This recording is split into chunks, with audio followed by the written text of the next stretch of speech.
You may not know who he is just yet, but after this episode, you'll know about one player who can have a huge impact on SMU's team this year.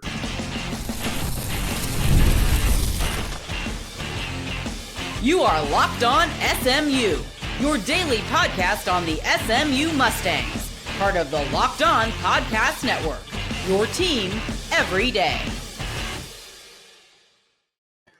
Welcome to another edition of Locked On SMU, part of the Locked On Podcast Network, your team every single day. Thank you so much for making us part of your day. I'm Grayson Singleton. Glad you're with me here. Before we hop into the content today, I want to tell you about something about tomorrow's podcast.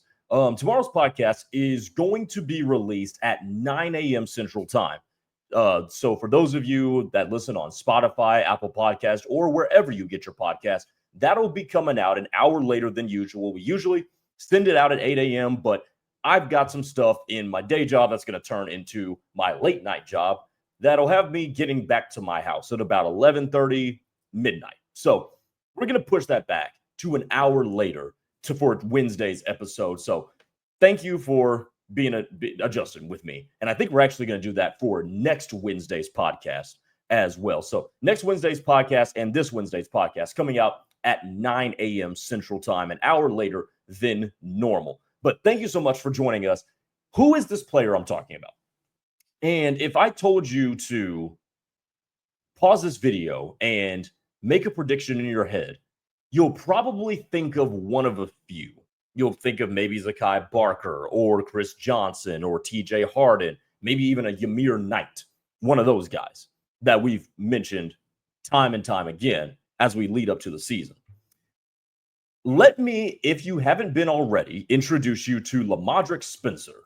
Lamadrick Spencer is a corner defensive back who is in his first year with the SMU program after spending his first 2 collegiate years at Hutchinson Community College. Now, why am I doing an episode on this guy or doing a segment on this guy? Well, leading up to the season, I'm going to do a player a day that I think is going to define SMU's season. It's going to be a little bit more under the radar, so you're not going to see Kevin Jennings. You probably won't see Jordan Hudson unless you might see Jordan Hudson, but you won't see Isaiah Wacobia, for instance. Those guys that we've talked ad nauseum about, and deservedly so, but some under the radar breakout players that can really elevate SMU's season. And Lamadrick Spencer is one of those guys. So who exactly is Lamadrick Spencer? He's competing for the nickel spot along with Jaden Milner-Jones and Kyron Chambers primarily. And if you turn on his community college tape, the first thing you're going to see is this dude's a dog. He ain't scared of nobody. And that's usually an assessment that you can give to guys who come out of Duncanville High School like he does.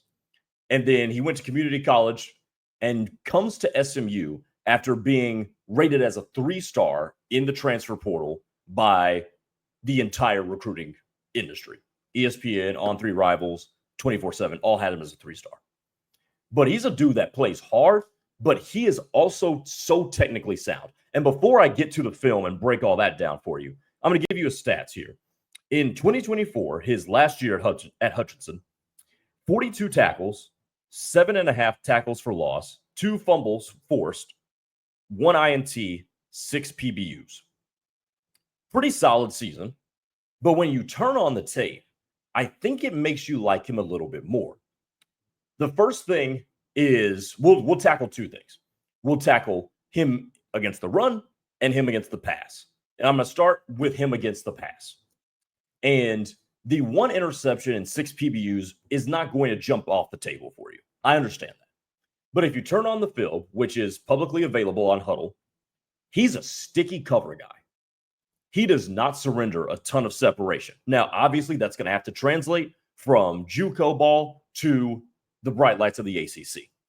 But he is very physical at the line of scrimmage with receivers. And because of that, he's got long arms too. But because of that, it kind of just allows him to throw everything off from the jump. If you go through his highlight tape, you will see a lot of plays where the ball doesn't come his way. And that's what's the most encouraging part, is because if you can lock down your receiver and the quarterback not throw the ball, what does that mean? It means the quarterback's got to come off 1 read, 2 read. And if the receiver Lamadric would be covering is read 2 or 3, and he's got to come off of that, chances are the pass rush is going to get to him, right? The more time that you have in coverage, we've heard of coverage sacks before, right? Where quarterbacks got to come off 1 read, 2 read, 3 read, all of a sudden out of time. So really, really valuable skill set there. He also does have a very good instinct in terms of being technical in coverage. I really like his footwork. I like the way he reads the quarterback, the way he reads receivers, and how he breaks on the ball. He also has really, really good hands at the catch point in terms of breaking up those passes at the last millisecond. That is on display on that highlight tape too. He is very aggressive. And when you're very aggressive, that can leave you susceptible to offensive coordinators who can dial up literally anything. He's very aggressive when he comes up to play the run. He's very aggressive at the line of scrimmage. So think double moves, stutter and goes, things of that nature. The play action is where you could possibly get him. But those are the strengths and weaknesses that I see as a cover guy against the pass. Pretty good segue to him playing the run, because that is where I think he fits in perfectly as a nickel. Again, trying to get you excited about this guy because you should be. Where he fits in as a nickel is, he is excellent as a blitzer, and he's highly instinctual. Very good at timing up things, but he also isn't scared of anything. He can take on a tackle. He can take on a tight end. He'll take on a wide receiver. He'll take on anybody. Equal opportunity offender when it comes to getting off of a block. And that's so valuable as a nickel guy, because if your defensive coordinator, in this case, Scott Simons, can dial up whatever he wants with this guy. He's going to be able to dial up any kind of slot blitz, any kind of run blitz, and know that Lamadric Spencer is going to throw himself in there. And if he doesn't make the tackle, he's going to blow up the play. So him against the pass and him against the run is an incredible asset for this defense. Now, why do I put him in this category of players that can define SMU season? Because I think nickels are so increasingly valuable to a defense these days, because everybody runs 5 DBs now. That's the base defense that's played pretty much consensusly across football. And that guy's got to be able to stick his nose in there and stop the run. He also has the hardest cover job on the field, because coming off the line of scrimmage, you're in the slot. So you're covering an out-breaking route, an in-breaking route, can go up the middle of the field in the seam. An inside corner has the most to cover on the field in terms of possibilities of the route tree. Also has to play in space. He has a very, very sound sense of space. And he also has just played a lot of football, which I put a lot of stock into. So if Lamadric Spencer can translate from JUCO to ACC and lock down that nickel spot to where his versatile skill set can be on display, Scott Simons has a heck of a chess piece to use. And that elevates your defense that needs to force more turnovers. SMU's defense needs to force more turnovers in 2025. And a really good nickel goes a really long way to doing it. We saw the first corner drafted in the NFL draft this year was Jedi Barron out of Texas by my Denver Broncos. Jedi Barron was at Texas a nickel guy. That's how valuable those dudes can be in today's modern brand of football. So first player on this series that can define SMU season and raise that ceiling, Lamadric Spencer, if he does in fact win that nickel job, which there have been some that have reported he might be the leader in the camp, I would be inclined to believe him just because of how much football this dude has played. All right, coming up next, is there an obstacle to SMU getting back to the ACC championship game that they don't even play against this year? You might have a guess of what I'm talking about, but we're going to go through it next year on Locked On SMU. Stay here.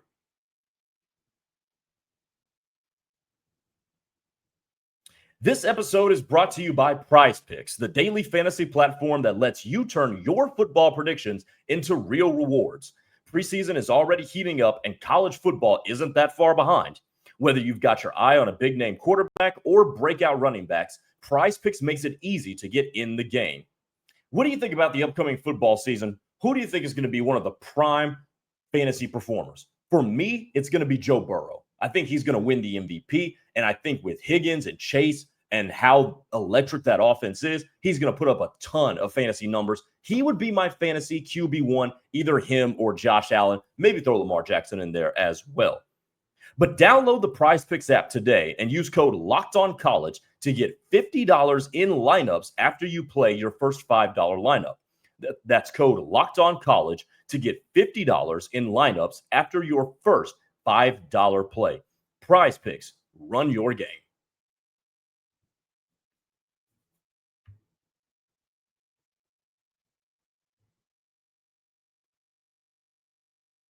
If you're trying to stay on top of your routine, whether that's workouts, long days on campus, or staying focused through back-to-back classes, hydration is where it all starts, and that's where DripDrop comes in. When I'm on top of my hydration, I notice just everything works better. My energy, my mood, my focus, even my skin. But getting enough fluids every day isn't always easy. That's why I've been loving DripDrop. DripDrop is a doctor-developed and scientifically proven formula for fast hydration. It uses the perfect balance of sodium electrolytes and glucose to help your body absorb fluids quickly, delivering 3 times the electrolytes and half the sugar of a leading sports drink. I've tried a lot of electrolyte powders in my life as a former athlete, but nothing tastes as good or works as quickly as DripDrop. So right now, DripDrop is offering Locked On listeners 20% off your first order. Just head to DripDrop.com and use promo code LOCKEDONCollege. That's DripDrop.com, promo code LOCKEDONCollege for 20% off your first order. Stock up now before the heat hits hard. Back here on Locked On SMU, here on a Tuesday edition is what it is today. It's Tuesday. Sometimes I get my days on the calendar mixed up because, life.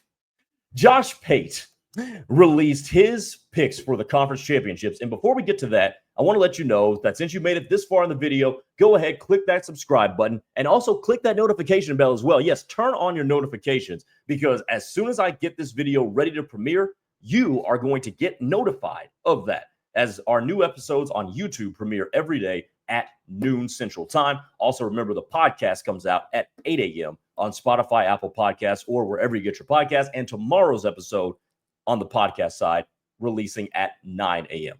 So Josh Pate released his picks for conference championship winners and runner-ups.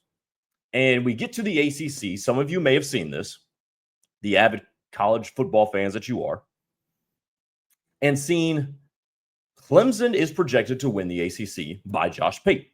Cool. That's great. Over Georgia Tech. And it got me thinking. I was like, I don't think Georgia Tech's a better football team than SMU. So why would you have Georgia Tech in the title game and not the Mustangs? Or even not just Miami? Well, that took me down a rabbit hole here. And there is a big discrepancy with SMU and Georgia Tech in 2025. And it is their schedule. We know SMU's schedule. There's no need to relitigate it. We know SMU's got a road game at Clemson and a home game against Miami. They do play Syracuse, but they have the 2 other titans of the ACC. The ACC schedule for Georgia Tech looks like this. Home for Clemson, keep that in mind.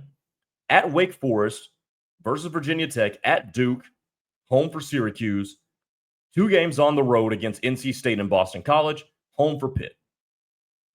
That schedule is a heck of a lot easier than SMU's. The road for Georgia Tech is a lot more feasible than it is for SMU as it pertains to getting to the ACC championship game and likely playing Clemson.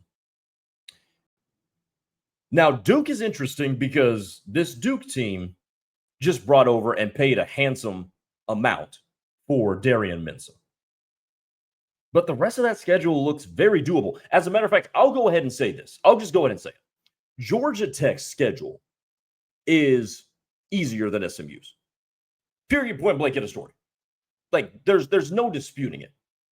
But here's the thing with Georgia Tech, and here's why I don't need people panicking that SMU can't get back to the college football playoff and back to the ACC championship game at a minimum. Georgia Tech gets Clemson in week 3 after playing Gardner-Webb. I think it suffices to say that Georgia Tech has to whip itself into shape really, really quick. Because while SMU gets Clemson, albeit on the road, in October, most college football teams are still playing non-con games when Georgia Tech gets Clemson. Also keep this in mind too. Georgia Tech, to me, is not a team that you can just say, yeah, they'll beat Syracuse. Yeah, they'll beat Pitt. They'll go on the road to Durham and knock off Duke.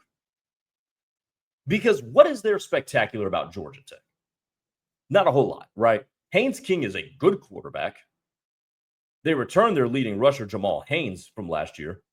But they lost a dynamic playmaker in Eric Singleton. They lost a really dynamic playmaker. He went to Auburn. Now, they do return their next 3 leading receivers.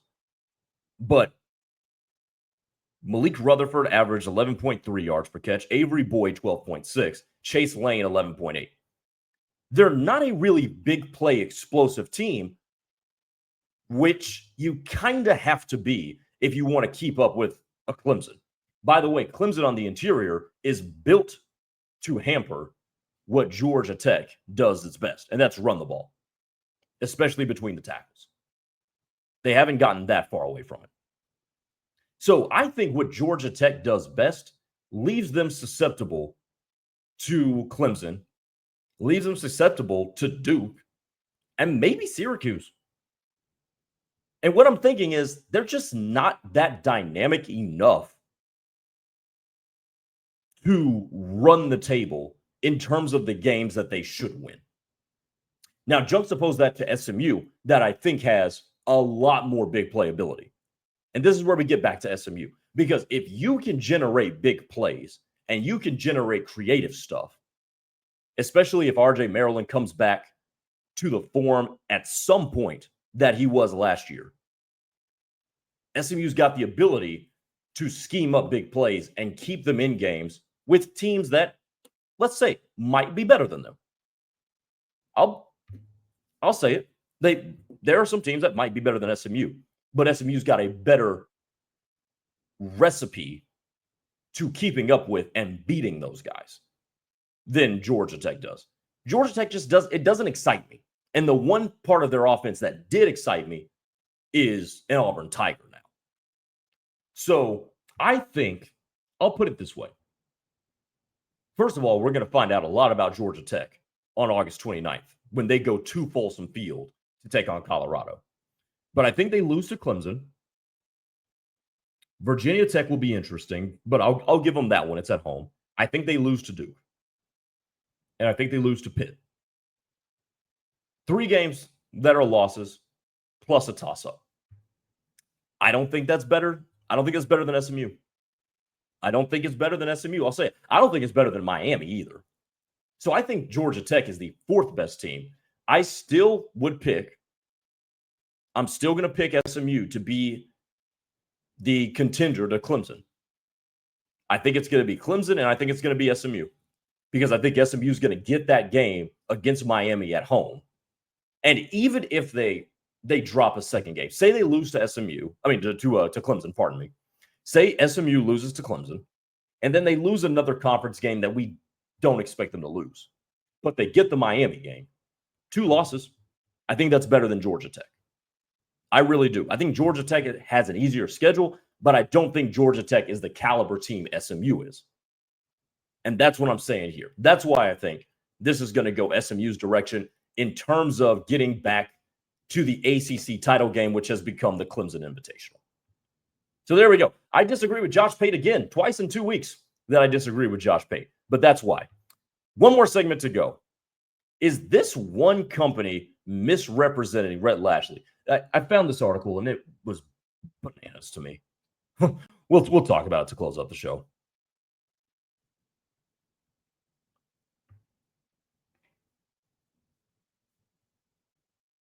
Hey, if you're running a business, every missed call could be money left on the table. Think about the last time you needed a service. If the first person didn't answer, did you wait?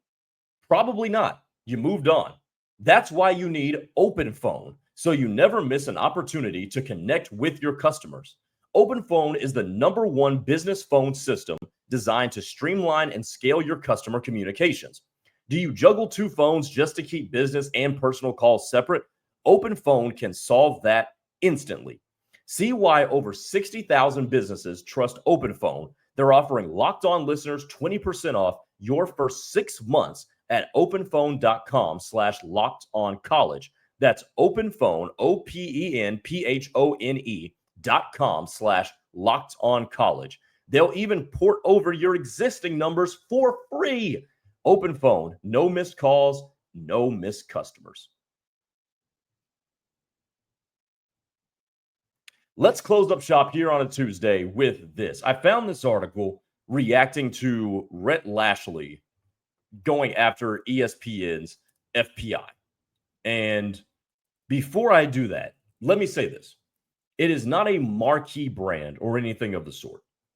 It's nothing like that. And my computer cut it out. So I'm going to try to pull up the article once again. Here we go. This is from the Saturday Blitz. And first of all, it starts out with this. Now you see the header on the right side of the screen that says misrepresenting Lashlee. And the misrepresentation starts off at the top. The title is Rhett Lashlee is questioning the strength of the Big Ten and SEC once again, which not really what he was going after. I don't think. Not this time. Here's a couple of blurbs. Quote, unsurprisingly, the SEC and the Big Ten make up most of the top 10 teams in the country, from Texas at #1 to LSU at #9. The 2 conferences claim 7 of the top 9 spots in the preseason AP Top 25 poll. Cool. However, Clemson is ranked #4, Miami's #10. Yet SMU head coach Rhett Lashlee isn't satisfied. His Mustangs are #16 in the preseason poll, as well as the coaches poll, but he still believes the whole thing is rigged. The biggest problem, ESPN's Power Index dropped the ACC teams a handful of spots, pushing them beyond the top 10 and moving SEC and Big Ten programs into those spots. Truth. The funny thing is, in the same FPI, the SMU Mustangs moved up 1 spot to #19. Yet Lashlee simply can't be satisfied. Oh, man. If you watched our episode yesterday, I spelled this all out for you. Rhett Lashlee is always going to politic for the ACC. And Rhett Lashlee is validly probably calling out ESPN's FPI that probably has something to do with the fact that the ESPN is in business with the SEC. ESPN, if you missed it yesterday, paid the SEC $3 billion for the media rights. The SEC is completely an ESPN production now.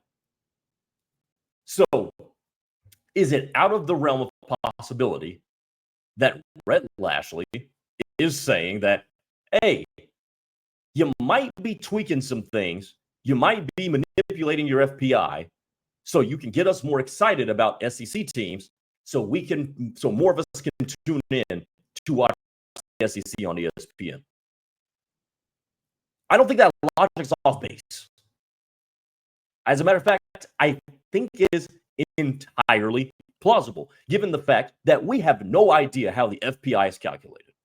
I don't know how readily available ESPN's FPI formula, algorithm, whatever, is to the general public.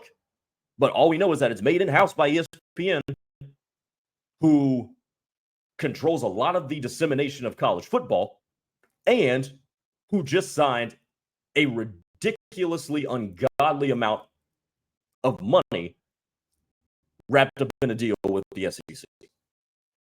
But at least if you're going to disagree with Rhett Lashley, that's fine. Rhett Lashley is a coach that is easily disagreeable with. I'll admit it. I agree with most of the things he said. But if you disagree with it, fine. That's easy to do. I'm cool with that. But at least represent the point correctly.